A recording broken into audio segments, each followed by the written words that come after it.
अपन जो चाह रहे थे अपनी हड़ताल, जैसा कि कल अपन गए थे भोपाल, कोई अपन को मिला नहीं था बुला कर भी, तो डीएमई, डीएचएस और पीएस और अपने मंत्री, ये 4 लोग होंगे, 4 लोगों के साथ उन्होंने अपनी बैठक बुलवा दी है। इस बार कोर्ट ने आदेश किया है कि आप इनके साथ बैठ के बात करें। Very good. जो हम चाह रहे थे वो हम जीत गए। इसके लिए सबसे पहले आप सबकी भीड़ की तरफ से प्रदेश अध्यक्ष जी को धन्यवाद कि आपने वो शक्ति दी थी।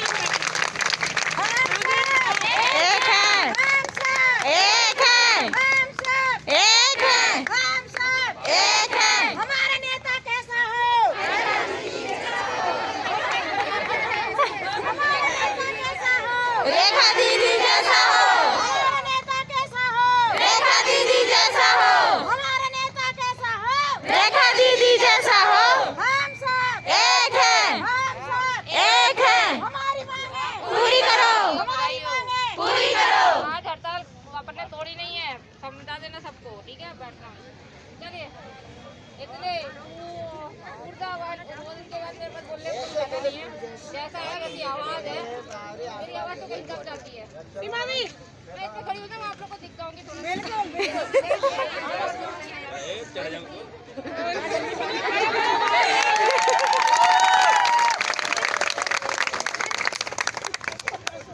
सबसे पहले आज का दिन नर्सों के लिए स्वर्णमयी अक्षरों में लिखा जाना चाहिए। सबसे पहली बात, मुझे नहीं लगता मेरी जो 30 साल की नौकरी है और मेरे सीनियर बैठे होंगे, कोर्ट ने इतना सहानुभूतिपूर्ण फैसला किसी कर्मचारी संगठन और आंदोलनकारी के लिए लिया होगा। कोर्ट ने बहस के दौरान सरकारी वकील जो लगाया था शासन की तरफ से, वो लगातार हमारी हड़ताल को अनलीगल करे, आपकी तनख्वाह काटी जाए, आपका ब्रेक एंड सर्विस किया जाए, पूरे टाइम वो लगातार बहस करने और चाहिए क्या नहीं चाहिए। इसके बावजूद जब माननीय कोर्ट को हमने पूरे पेपर सबमिट करवाए कि हम लगातार 11 से अपनी हड़ताल करते आ रहे हैं और इन्हीं मांगों को लेके करके आ रहे हैं, और शासन के लिखे हुए पत्र भी हमारे पास हैं कि प्रचलन में है, वो हो जाएगी, ये है, सारे मिनट्स हमारे पास हैं, तो कोर्ट ने कहीं विचार किया और उन्होंने ये कहा कि आपकी जो मांगे हैं उसके लिए उन्होंने आदेशित किया है वित्त विभाग के प्रमुख सचिव, लोक स्वास्थ्य परिवार कल्याण के वित्त प्रमुख सचिव, चिकित्सा शिक्षा विभाग के प्रमुख सचिव, कमिश्नर लोक स्वास्थ्य परिवार कल्याण विभाग, कमिश्नर चिकित्सा शिक्षा विभाग, इनकी एक कमेटी बनाई गई है और कोर्ट ने उनको आदेशित किया है कि 2 माह के अंदर नर्सेस एसओ के पदाधिकारियों को बुला के आप इनकी मांगों का निराकरण करें। ये आदेशित किया कोर्ट ने। पहली बार ऐसा हुआ कि हमारी मांगों के लिए कोर्ट ने शासन और प्रशासन को आदेशित किया कि इनकी मांगों का निराकरण कराया जाए। 2 माह का समय हमारे पास है।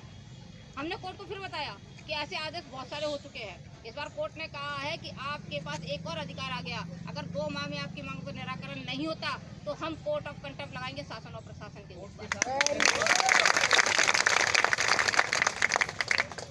और सबसे बड़ी बात, लगातार वकील जिस बातों को कह रहा था, कोर्ट ने कहा है कि नहीं, इन्होंने जो हड़ताल की है उस अवधि का अवकाश स्वीकृत किया जाए और इनका वेतन भुगतान किया जाए। सबसे बड़ी चीज तो हमारी यही है, क्योंकि प्रशासन और शासन तो चाह रहा था कि हमारा ब्रेक एंड सर्विस हो, हमारी तनख्वाह कटे, आपका ये हो जाएगा, ये हो जाएगा, इसी से लड़ाया जा रहा था हमारी नर्सेस बहनों को। तो सबसे बड़ी चीज तो कोर्ट ने यही कर दी कि हमारे अवकाश स्वीकृत करेंगे और हमारा वेतन का भुगतान होगा 7 दिनों का, जितने भी दिन हमने अब हड़ताल। और वही हमारी बातों के लिए तो हमने कोर्ट से भी और वकील से भी कह दिया है कि हम बंधे नहीं हैं, हमें 2 महीने का समय दिया, हमने इतने सालों जब इंतजार किया है, तो इन 2 माह को हमने कोर्ट को भी दिया कि हमारी मांगों का निराकरण हो जाएगा, नहीं तो 2 माह बाद हम फिर यही एकता दिखाएंगे और यही आंदोलन शुरू होगा और यही होगा। ये मध्य प्रदेश सरकार जान ले और समझ सके। तो इस बार कोर्ट नर्सों के फेवर में आया और जहाँ तक ये बात कही जा रही कि हमारी हड़ताल को असंवैधानिक घोषित किया, आज हमारा 7वां दिन है। कोर्ट अगर चाहती तो पहले ही दिन कह देती कि आपकी हड़ताल असंवैधानिक है, तो कहीं ना कहीं कोर्ट को लग रहा था असंवैधानिक। कोर्ट ने बिना मतलब बहुत सॉफ्ट शब्द में चीफ जस्टिस साहब ने ये कहा है कि अभी हाल ही में जब डॉक्टरों की हड़ताल हुई थी, उसको हमने 2 दिन में ही कह दिया था कि उनकी हड़तालें असंवैधानिक हैं, उनकी बर्खास्ती हुई थी, नौकरियाँ निकाली गई। तो क्यों ना, उन्होंने क्वेश्चन मार्क लगाया, क्यों ना आपकी हड़ताल को भी हम आज से असंवैधानिक घोषित कर दें। ये बात हुई जिसको लोगों ने यहाँ पे भ्रम फैलाया। ना कोर्ट ने ये कहा है, हाँ कोर्ट ने ये कहा है कि हम आपकी कमेटी बना रहे हैं, आप विचार कर ले कि आप हड़ताल पे रहना चाहते हैं या हड़ताल से वापस आएंगे।